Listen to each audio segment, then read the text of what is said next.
Hello दोस्तों, मैं हूं राज और आप सुन रहे हैं सपनों की शुरुआत पर एक हॉरर ऑडियो बुक।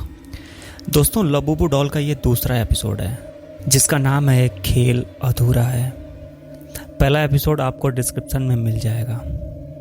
कहानी वहीं से शुरू होती है जहां रिया की डायरी खत्म हुई थी।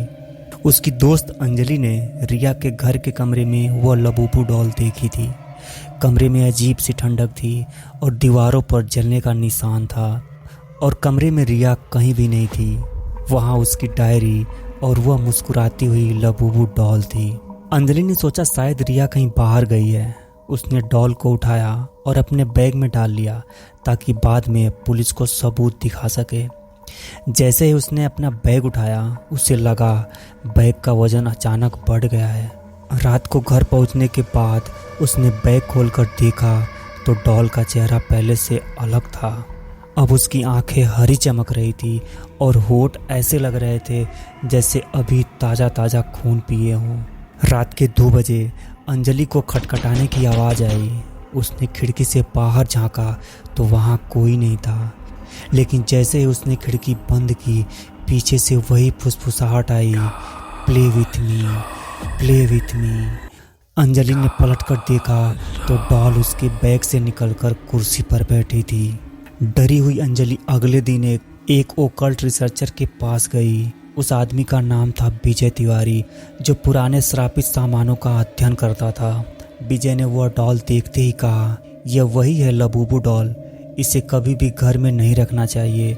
यह खिलौना नहीं, एक कैद खाना है जिसमें एक बच्ची की आत्मा बंद है। जब तक यह डॉल किसी के पास है, आत्मा से खेलती रहेगी, और यह खेल तब तक चलता है जब तक उसका मालिक जिंदा है।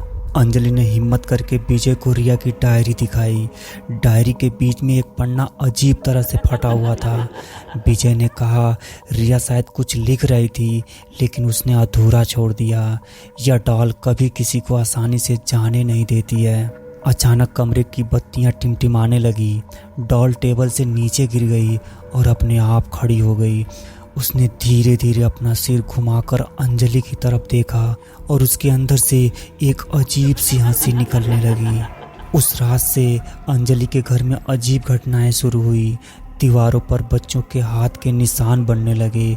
आईने में सिर्फ अंजलि का चेहरा नहीं, बल्कि डॉल की शक्ल भी दिखाई देने लगी। और जब भी अंजलि सोती, उसके सपने में रिया दिखाई देती, खून से लथपथ कपड़े पहने, और कहती, भाग जा अंजलि, भाग जा, वरना देर हो जाएगी। विजय ने अंजलि को बताया था कि इस डॉल को हमेशा आग से ख़त्म करने की कोशिश की गई है, लेकिन यह कभी नहीं जलती।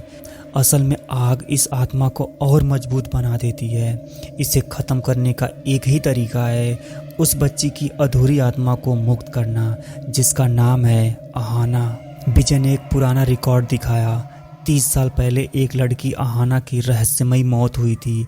उसकी लाश कभी नहीं मिली, बस यही डॉल बची थी। अंजलि ने ठान लिया कि वह रिया को ढूंढ के रहेगी।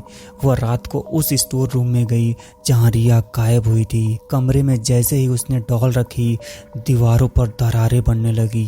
दरारों से खून बहने लगा और उसी खून में बनी परछाई में रिया दिखाई दे रही थी। रिया की आंखें गायब थी और उसने धीरे से कहा, मैंने कहा था खेल कभी ख़त्म नहीं होता, अब तुम्हारी बारी है। अचानक डॉल की आंखें लाल हो गई और वह हवा में उड़कर सीधे अंजलि की गोद में गिर गई। लाइट बंद हो गई और कमरे में अंधेरा छा गया, और पूरे कमरे में एक ही हंसी गूंज रही थी, play with us, play with us. अगली सुबह पड़ोसियों ने अंजलि का दरवाज़ा खटखटाया। दरवाज़ा खुला तो कमरे में एक चीज़ पड़ी थी, बस वही लबूबू डॉल। अब की बार उसकी गोद में 2 छोटी मिनिएचर गुड़िया भी थी। एक का चेहरा रिया जैसे और दूसरी का चेहरा बिल्कुल अंजलि जैसी, और लबूबू डॉल की मुस्कान पहले से और चौड़ी हो गई थी। दोस्तों, ये एपिसोड यहीं ख़त्म होता है, और अब मैं आपको बता दूं कि लबूबू डॉल एपिसोड 3 यानी फाइनल चैप्टर इस पूरी हॉरर सीरीज का अंतिम और सबसे डरावना हिस्सा होगा, जहां लबूबू डॉल का असली रहस्य सामने आएगा और कहानी अपने अंतिम पड़ाव तक पहुंचेगी। तो कहानी का अंतिम एपिसोड मिस मत करना।